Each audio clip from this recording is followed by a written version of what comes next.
Não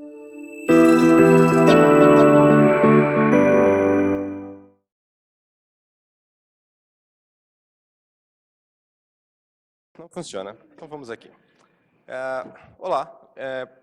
Ao longo do tempo, trabalhando com engenharia de software, eu tive vários problemas com a vida de engenheiro de software. E nos últimos 3 a 4 anos, eu vim trabalhando com o ecossistema de React. E nesses 3 a 4 anos, trabalhando com o ecossistema de React, eu vim trabalhando em aplicações relativamente complexas até nada relativamente complexas, mas, na verdade, realmente bem complexas. E nesse meio tempo dá para ter muito problema, porque dá para fazer um balanço entre a complexidade que você tem com os não problemas que você tem.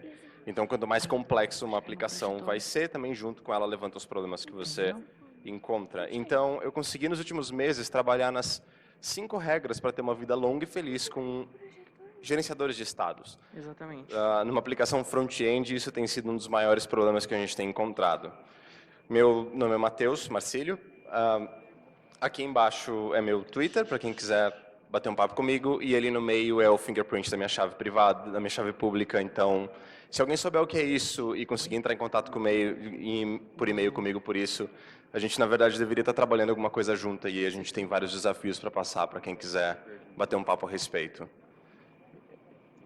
Só a nível de gerenciamento de expectativa, que é, eu acho que meu termo preferido, isso daqui é um tipo de conteúdo que vai ser muito melhor entendido para quem tem algum conhecimento relevante usando gerenciadores de estados, mas não vai ser nenhum impeditivo para qualquer pessoa com simples conhecimentos em engenharia de software conseguir entender relativamente bem o que está acontecendo.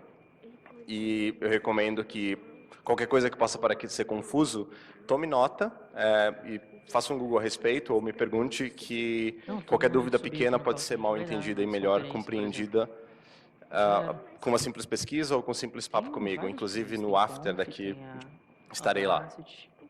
Sem mais delongas, eu quero começar pela regra número 1. Deixa eu só arrumar aqui. Pronto, um pouco melhor. A primeira coisa é realmente, não existe esse negócio chamado imutabilidade em JavaScript. Parece bonito, mas isso não existe. E quando eu digo que isso não existe, eu quero passar, primeiro falar assim, deixa eu dar um passo para trás. Eu vou deixar isso mais para frente, que eu tenho uma parte da documentação do Redux, da qual eu consigo deixar isso mais claro. Mas deixa eu passar um pouquinho por referências e como que elas funcionam em JavaScript. Vamos fazer o seguinte. A gente tem uma referência X, e eu estou colocando aqui desse lado a versão código e do outro lado uma versão visual, para qualquer possível mal entendimento. E eu tenho uma versão Y, uma referência Y, que eu também criei uma constante para isso. Tá? Cada uma delas é um objeto que tem a chave shape, que é forma, e qual é a forma dela. Agora eu vou fazer o seguinte, eu vou criar um quadrado, e eu vou falar que esse quadrado recebe x e y, e depois eu vou criar um círculo e vou falar que esse círculo recebe x e y também. Até que nada demais. Só que o meu próximo passo vai executar essa linha de código aqui, que eu vou falar que dentro de Q, dentro de x, shape é igual a square. Em tradução livre seria quadrado. Se eu fizer um console log nisso, vai acontecer isso. Porque eu estou mudando a referência direto. Quando você fala em objeto em JavaScript, ele vai mudar a referência, eu estou acessando ela. Então, o que eu fiz dentro do quadrado é influenciado dentro do círculo. E é assim que vocês podem causar um problema em Redux, dentro do ecossistema do Redux, com objetos mais profundos, tentando mudá-los. Se vocês acessam em N partes da aplicação, tá? Todas essas partes vão ser influenciadas diretamente. Exatamente. JavaScript vai acontecer esse tipo de coisa. E dentro do seu ecossistema, vocês vão encarar esses tipos de problemas. Então, essa é a situação de vocês dentro do JavaScript. Não tem nada de novo para isso. Regra número 2 é limpe seu quarto. Em termos mais planos, escute sua mãe. Tenha certeza de que tudo está organizado, objetivo, que todos possam ler. Imagine que alguém entra no seu quarto e precisa saber onde estão as camisetas. É mais ou menos isso. Alguém entra no seu código e precisa saber onde estão os modelos, onde estão tudo. Então, tudo precisa ser muito, muito claro. Você tem que pensar e reescrever até que tudo fique muito claro. Sobre separação de responsabilidades, eu gosto de pensar dessa forma em nível de gerenciamento de estados. Você tem componentes. Componentes se comunicam com regras e lógica. Então, você não precisa, por exemplo, nessa estrutura, ter um Redux Func ou qualquer coisa que abstraia a informação dentro das actions. Eu aprendi isso só depois de fazer muitos Redux Funcs na minha vida, e eu gostaria de ter feito isso no passado mais vezes. Depois de regras e lógicas brincarem com o que elas têm que brincar, você pode disparar uma action. Depois de você disparar uma action, e você sabe que actions e os reducers estão, de alguma forma, muito bem conectados, você pode fazer com que seus reducers trabalhem com as ferramentas que ele precise para que ele consiga salvar o dado do jeito que ele precise. Depois que isso acontecer, você consegue, do reducer, salvar seu dado na store. E depois que seu dado está salvo na store, você consegue, de alguma forma, fazer com que algum conector avise seus componentes que têm novidades. O caso do React Redux, ele faz isso automaticamente para você com um observable. E então você consegue enviar da store para o componente. E isso ser um ciclo feliz. E como vocês já devem ter ouvido muito falar a respeito, isso é sobre aquele fluxo unidirecional de dados, onde você só trabalha unidirecionalmente. Acho que isso ficou relativamente claro. E, bom, a regra número 3 a respeito do que eu venho aprendendo é: faça o seu melhor para garantir dados previsíveis. E essa é a pior parte. Dados previsíveis só são coerentes em linguagens onde os dados são previsíveis. E em JavaScript os dados não são previsíveis, a não ser que você faça algo para que isso aconteça. A primeira coisa numa lista de pontos de atenção que eu recomendaria tomar cuidado para poder analisar na hora do início de qualquer desenvolvimento é, primeiro, vocês já ouviram esse primeiro item várias vezes, mas primeiro, entenda os limites da ferramenta. Alguma vez vocês já ouviram alguém falando read the docs, tipo, leia a documentação. Porque nela não vai te falar como fazer, mas nela vai estar muito explícito o que você não pode fazer. E essa é relativamente o melhor caminho, porque ele vai estar mostrando quais são os principais problemas em relação a como usar aquilo. Às vezes não explicitamente, mas implicitamente você vai ter casos onde você vai entender N problemas. Dentro de uma limitação ou dentro das não limitações, dentro de todo o contexto de uma tecnologia. A gente viu naquele primeiro... cuidado para não quebrar o celular. A gente viu naquele primeiro modelo dos objetos, onde você muda o shape para square, que objetos profundos, objetos aninhados em JavaScript são um problema, porque eles estão baseados na referência dele que foi criado no início. Então, sempre muito cuidado com qualquer objeto profundo nisso. E, dado que a maioria dos problemas também são causados por estruturas de dados e tipos imprevistos, a gente tem como criar alguns pontos de atenção nesse detalhe. Foi vendo esse último item da qual eu comecei a odiar certas coisas, amar outras coisas e tentar pensar em soluções em como que isso poderia ser melhor desenvolvido. O que eu falei que eu dei um passo para trás e tem uma documentação do Redux aqui. Se vocês olharem o que está acontecendo nessa documentação, nessa parte da documentação, especificamente é a parte do Reducer. E nesse trecho de código, na linha 4, deixa eu ver se está... na linha 4 está visível ali, ele está fazendo um Object Assign. Para quem não está familiarizado com isso, né, esse formato de usar o Object Assign, ele está criando uma cópia do objeto. Mas para qualquer um que já tenha passado por esse problema, vocês também sabem que se esse objeto tiver outro objeto dentro dele, ele só vai criar uma cópia do primeiro nível do objeto. Sendo que o segundo nível em diante vai encarar problemas. Igual o que eu mostrei naquelas coisas com o shape, que eu mudei de círculo para quadrado nos slides aqui mais cedo. Isso significa que o Redux está te falando implicitamente, não use nesses states, se você quiser garantir dados previsíveis, objetos aninhados. Porque se você usar objetos aninhados, eu não vou conseguir garantir a imutabilidade deles e eu vou conseguir mudar mais coisas. Então, para qualquer ponto na aplicação que tenha qualquer dependência entre eles, você vai conseguir causar efeitos colaterais bem destrutivos. E isso é relativamente bem comum. Nesse Note that, aqui embaixo, ele fala que eles não mudam o estado, eles não criam uma mutação no estado, eles estão fazendo esse Object Assign, ele dá uma explicação mais ou menos como isso funciona, ele tem mais um link sobre como você vai trabalhar com isso com Spread Operators, ele vai ter vários warnings e vários o que fazer nesse caso. A problemática do Redux, ela traz esse modelo. pesquisando sobre modelos de dados complexos para gerenciar aplicações, a gente chegou, junto com o meu time, a soluções como, por exemplo, eu quero gerenciar loading nessa brincadeira. Eu quero garantir que eu saiba quando algo está carregando referente àquilo, porque às vezes eu estou carregando uma lista inteira ou de produto, ou eu estou carregando uma lista inteira de qualquer coisa, tipo contas bancárias, qualquer coisa que seja o meu problema atual. Eu preciso saber quando algo está carregando. Tudo bem. Eu também tenho um outro problema. Eu quero, por exemplo, aplicar filtros ou entender como que o meu dado está sendo trabalhado. Então, eu quero gravar em metadados o que eu estou fazendo. Imagina que objetos de requisições ou qualquer outra informação importante a nível de como eu estou fazendo uma query ou como eu estou fazendo qualquer operação no meu client-side estejam sendo armazenadas dentro de metadata. E dentro de dado, dentro de data, eu estou garantindo que o meu dado está ali. Então, o dado está aninhado. Isso significa que também vai contra do que a gente viu, aparentemente, no Redux, porque dentro do meu state tem um dado aninhado. Ok, a gente já encarou o primeiro problema de como brincar com isso, e tem N formas de fazer isso. Naquele primeiro gráfico de informações, ao lado de Reducers, tem uma pasta Tools, que, por exemplo, ela pode ser responsável por tratar do data e devolver alguma coisa segura. Mas aí tem outros problemas, porque, por exemplo, como que eu vou realmente garantir, que não tem nenhum dado aninhado aqui dentro? Se vocês se perguntarem isso, vocês vão chegar à mesma resposta do que eu. Cheguei em muitos momentos da vida. Foi mais ou menos isso.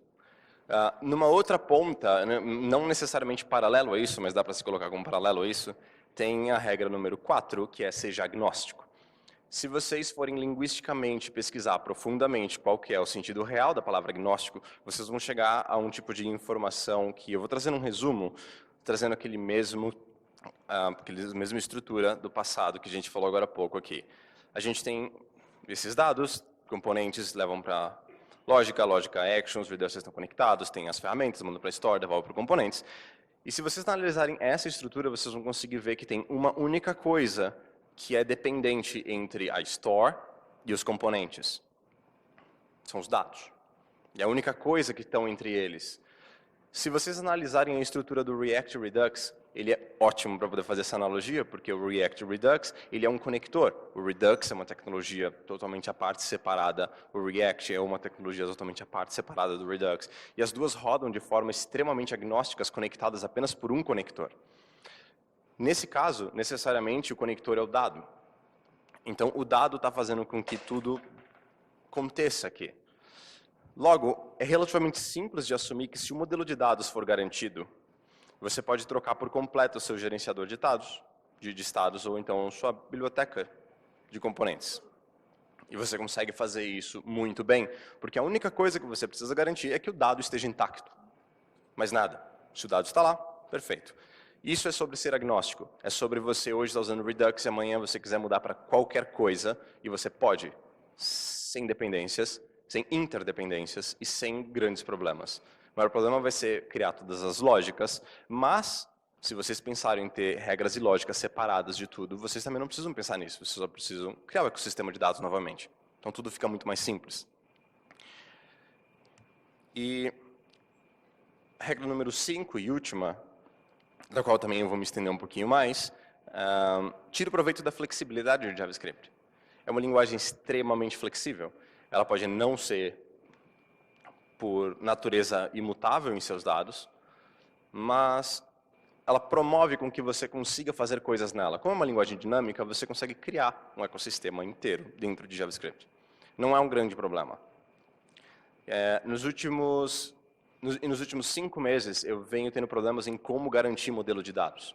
Eu venho trabalhando dentro de um ecossistema onde a gente traz todas as preocupações de segurança com todos os problemas do mundo financeiro e tenta concentrar num lugar traduzido para que qualquer desenvolvedor consiga pegar uma API e fazer com que tudo aconteça de uma forma suave, smooth.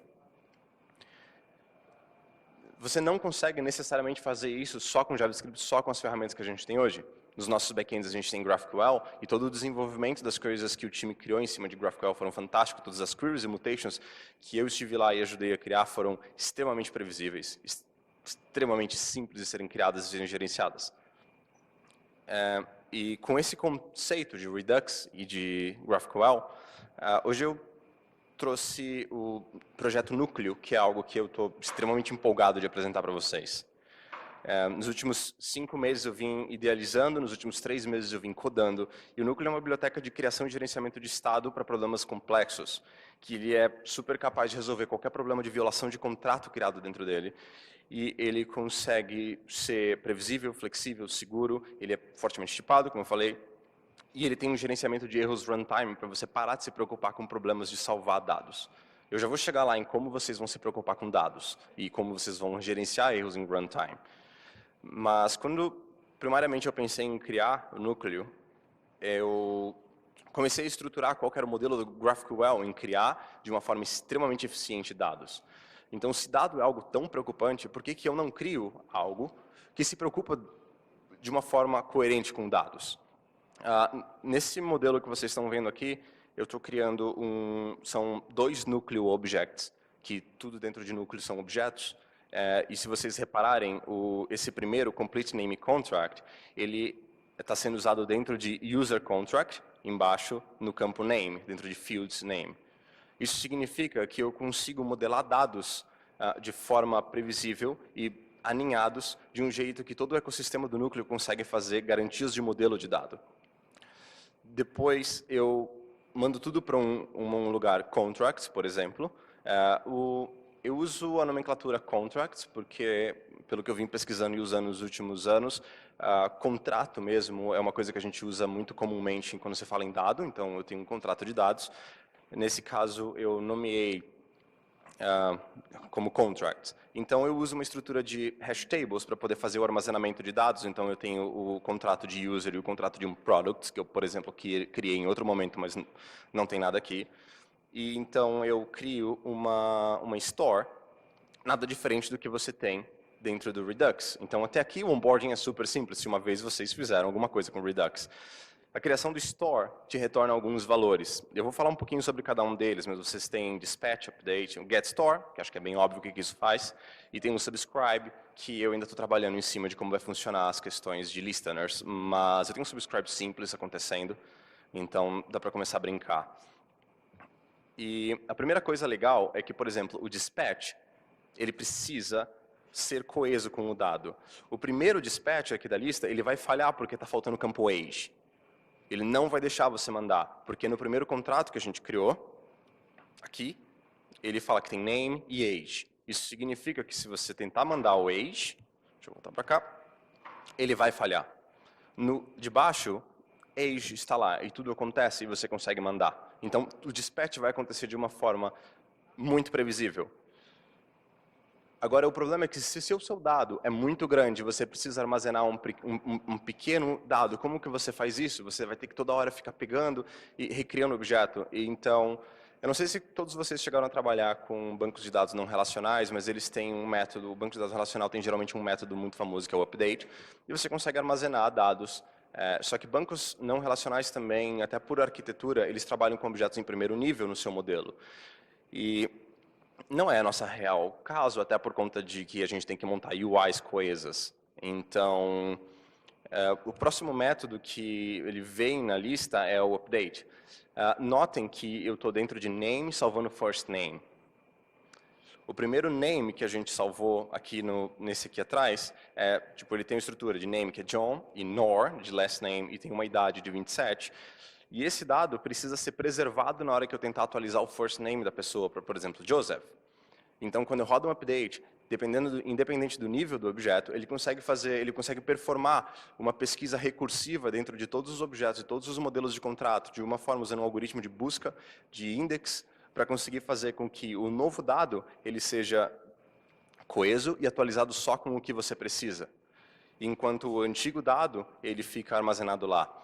Eu estou tentando fazer com que toda a criação da estrutura do núcleo, ele crie novas referências na memória e deixe que depois o próprio garbage collector do JavaScript se livre do que não precisa. Porque dessa forma, no futuro, eu gostaria de conseguir evoluir ele para, por exemplo, viagem no tempo. Mas não como muitos de vocês estão pensando, viagem no tempo, quando fala de programação, é de voltar no histórico do que você fez. Se eu estivesse falando sobre viagem no tempo, provavelmente eu estaria falando agora numa palestra da NASA. Mas esse não é o tópico agora. E eu gostaria de conseguir viajar no tempo e criar hashes do passado, para conseguir navegar. Tente fazer uma alusão a, por exemplo, como funciona Git. Você consegue voltar e ver as mensagens do que aconteceu e fazer match de dados. Eu não sei exatamente para que nível isso conseguiria evoluir, mas eu tenho visto como, por exemplo, Uber trabalha em nível de gerenciar dados. E eu estava pensando em conseguir evoluir isso a um ponto onde eu consigo desacoplar e fazer um armazenamento de dados de uma forma nível Redis da vida e consiga viajar no tempo de uma forma muito performática. Eles fazem isso, mas eu não achei um repositório muito explícito de como eles estão fazendo isso open source. E foi assim que eu comecei criando, olhando esse projeto, essas iniciativas do Uber, e no final das contas, isso que eu acabei de falar para vocês vai ser meu projeto de verão, eu vou me divertir, só que criou-se a necessidade de desenvolver o núcleo, que é o que eu estou mostrando para vocês aqui agora. A nível de gerenciamento de erros, tem uma coisa muito legal. Se vocês analisarem esse contrato, eu estou falando que, por exemplo, no contrato de usuário, eu tenho só o campo name. Se eu tentar fazer um dispatch de user passando esse campo age, não faz o menor sentido, certo? Agora, imagina que vocês estão trabalhando a nível de como vocês vão garantir que isso aconteça? Como vocês vão garantir que tudo funcione em runtime? Porque são usuários usando, não são vocês usando necessariamente. Não sempre vocês vão ter controle a respeito. Então, eu tentei abstrair isso da forma mais simples possível, para que quando você executar, esse user, dentro dele, vai retornar alguns valores. Então, você consegue gerenciar e colocar isso tanto dentro de uma promise, caso você queira, ou então gerenciar isso de forma síncrona e fica a desejo do desenvolvedor. Então, eu consigo fazer esse tipo de verificação por ter um contrato. Eu consigo te dar um modelo de dado, onde eu tenho uma mensagem de erro padrão, eu tenho o nome do contrato onde falhou e eu tenho o campo do contrato onde se falhou. Agora pense para onde isso pode evoluir a nível de validação de formulários e o quanto pode evitar você de fazer regra em cima de regra. Eu consigo fazer com que o núcleo te dê um ferramental necessário para que pare de criar tanta regra e ele te ajude em muita coisa. Essa frase é super marqueteira, mas eu quis colocar mesmo assim, é que o núcleo faz com que o gerenciamento de erros seja uma tarefa muito simples para você, para desenvolvedores. Então ele meio que fala, deixa essa parte do erro comigo, porque eu já tenho um modelo de dado, eu posso fazer isso por você. Não tem nada mais no meu trabalho, já estou garantindo que o dado vai ser salvo de uma forma coesa, não tem por que eu não te dar um modelo de dado de erro. E ele te dá um status da operação e ele te dá uma lista de todos os problemas daquela tentativa. Nesse formato, onde ele tem aqui, ela não está presente no contrato, e não pode ser salvo na Store. Então, ele te dá também o nome do contrato e o campo que você tentou salvar. Isso consegue escalar muito bem, porque eu te dou uma lista de erros e algumas validações ficam de responsabilidade e o último eu te dou data, que é o dado que você tentou salvar. Caso você queira comparar qualquer motivo, como isso já está em memória, isso não custa para a operação te devolver esse dado, então o custo de memória é praticamente zero, eu só vou ter uma banda de toma isso aqui de volta. Quando eu falo fortemente tipada, eu tenho essas listas, essa lista de coisas, né, que o núcleo object, ele é a base do núcleo, ele é todo o primeiro nível de objetos, e objetos aninhados dentro do núcleo são núcleo objects. Dentro de núcleo list são listas, em geral. Você consegue fazer listas de núcleo objects e você consegue fazer listas de tipos primitivos, tranquilamente. Tenho 3 tipos primitivos principais, únicos, no caso, né? A gente tem também undefined, mas eu não achei um grande uso ali para brincar com ele, então eu estou brincando só com esses tipos de dados. E depois eu vou para eu gostaria de dar uma ênfase nesses 3 aqui, que eles são assertions de tipos primitivos. Quando você pensa em, por exemplo, ReasonML, ou quando você pensa em, por exemplo, Flow, ou quando você pensa em linguagens tipadas, às vezes você está brincando, mas e como é que eu vou garantir que é um int? Como é que eu vou garantir que é um float? Como é que eu vou garantir que é um U32? Como é que eu vou garantir um monte de coisa? Só que do ponto de vista de JavaScript, a gente não tem essas coisas. A gente tem string, number e boolean. Eu gostaria de fazer com que as coisas fossem o mais próximo da linguagem possível, e com isso eu fiz um assertion, da qual vocês podem escolher qual que é a regra de cada um desses para vocês. Então eu consigo validar algumas coisas dentro dessa estrutura num geral. Vocês, por exemplo, em algum caso, podem estar esperando que um boolean seja apenas de um valor específico por algum tipo padrão da requisição, mas ele é o mais dispensável de todos. Eu quero falar sobre, por exemplo, string number. Nesse exemplo, vocês estão criando um campo age, onde tem um number que tem uma assertion. Isso significa que vocês vão definir qual é a regra de vocês, dentro desse caso, e qualquer coisa que não esteja de acordo com isso, ela vai voltar um erro. Então, ele vai receber um valor, a função que vocês passam recebe um valor, que é o próprio valor que tentou ser salvo na store, e ele passa por uma regra, voltando true ou false. E todo valor vai ser verificado na store por seu tipo e pelo seu assertion, que vocês mesmos criaram.